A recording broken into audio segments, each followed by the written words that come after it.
you ever feel like you're at the right place but at the wrong time? That's how I felt at uni. Like the main character to the wrong movie.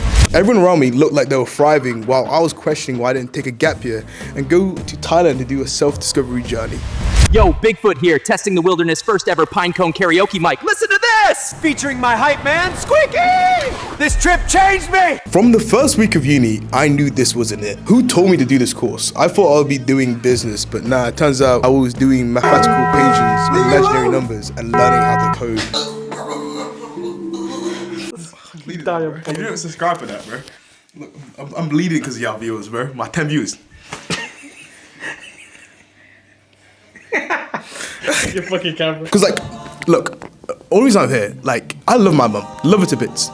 But I remember one vivid conversation she had with me, and she said to me, either you're going to uni or you'll find somewhere else to live. University isn't just a building, it's a system. An identity crisis machine in which it tells you to find yourself, but tells you who to be at the same time. I'd wake up, go to class. Okay, no, that's a lie. I'd wake up, go back to bed. I'd wake up, go back to bed again. Wow, what? It's magically 9:10 now, and I've missed my first lecture. I might as well just stay home and do work. Because, you know, there's no point going to uni now, I'm just too late.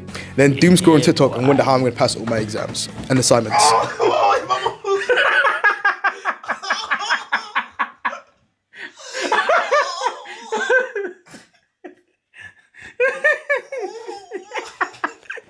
The deadass. 6-1. 6-1. Did you actually? For me, the core issue was the idea that I had like no freedom. And as much as university prides itself on students being independent and you having control on how you educate yourself, there were so many little rules and implications and things you still had to follow that I just didn't like. The whole idea that I have to listen to someone and teach me how to do something, and this is the only way to do it, and if I don't do it this way, it's wrong. I just hated it. My favorite thing is always being able to express yourself and do things the way you want to do it. That's why I love making content, because you choose how to make content. You choose how to tackle the problem of how you're gonna engage a viewer to watch your video. But with uni, especially with my course, it was very black or white. So I started questioning, this can't be it. This can't be my life, man. And then something clicked. Why not YouTube? Like, look, I'm a videographer, editor, I have camera skills. Why not I try to become a YouTuber? It can't be that hard. And look, like, I'm not popular anyways. No one knows who I am. And what, I'm gonna be a non-popular YouTuber at uni? Like I get no bitches. It's fine. So 1 year ago, I posted my first official YouTube video. Like, my first one. Like, it wasn't anything crazy. It was just my first video. And it wasn't perfect, but like, it was my story. I thought it was pretty cool. Like, had some cool effects. And after years of doing what I've been told, it kind of felt refreshing to kind of do my own thing. So now you may be wondering, like, alright, how the heck did content actually turn out well at university?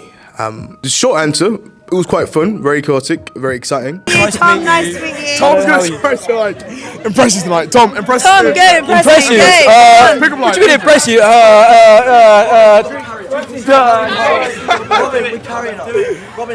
The long answer, crippling social anxiety, the fear that everyone's judging me and being known as the, oh, you're the guy that make TikToks. University has lots of ups and downs, and there's so many good and so many bad things about university. It really depends on, I think, you know, do you get lucky or not? Do you meet the right people? Do you meet the right friends? Do you join the right society? Do you have everything kind of sorted out? And overall, I think university is just fun and it's good. But for me personally, the cost of becoming a content creator and making content at uni, especially doing interviews and just speaking to random people in the street. What is the weirdest thing in your uni room? I'd say a box of seaweed. Huh? Why seaweed? Because I love seaweed.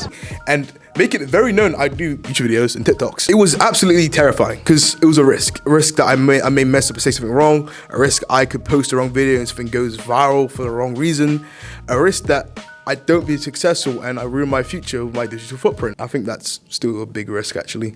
But all this made me realize, like, from my journey at university, that university isn't your enemy.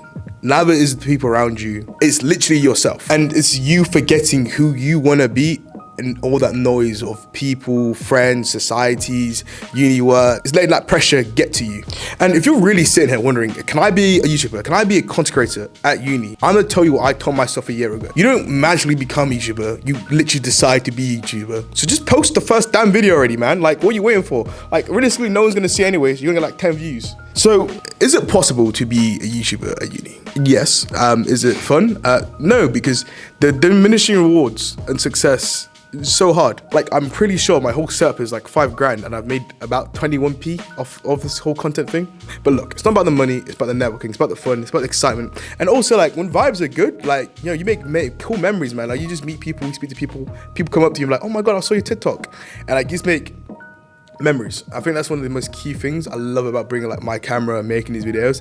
It's something to look back on a year from now. Like, I'm gonna look back on my first university video a year from now and be like, oh my gosh, I remember filming that video. Like, I remember interacting with these people, and I'm look back in that the videos I made throughout this year.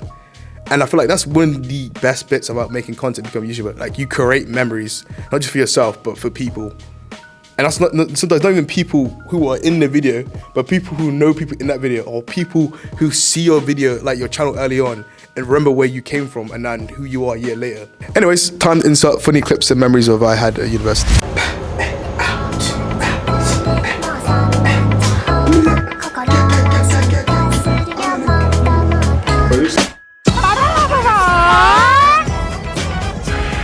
Flat. I walked into my flat, I came in the front door and there was walked into my uni student, walked into my friend's room, she was having a foursome. Don't you want to drink? No! Huh? You gonna drink that? I already have. Dan from SSC. Dan from SSC? He's fit, he's good looking. It should have been me! Okay, I can't be on camera like this, No one's asked for a date. Just no communicating. So how's the vlog going? Buffalo is sick, guys. 3 bars. It's going right. I love it. How do you do this? It's been pretty fucked, to be honest. I've gone to one lecture this whole year, and I've just been doing and drinking. I'd give it a 7 out of 10, I think. 7.8. Very dated to kind of like talk about people. I don't know, like, we do gender, race, shit like that. But the problem with like computers, it can say like, oh, it can be like, oh, something's like this because of like this. And it can be like, really. Yeah, Bournemouth's really fun, and I've met really great friends. I will now be friends with for the rest of my life that are right behind you dancing. So, slay.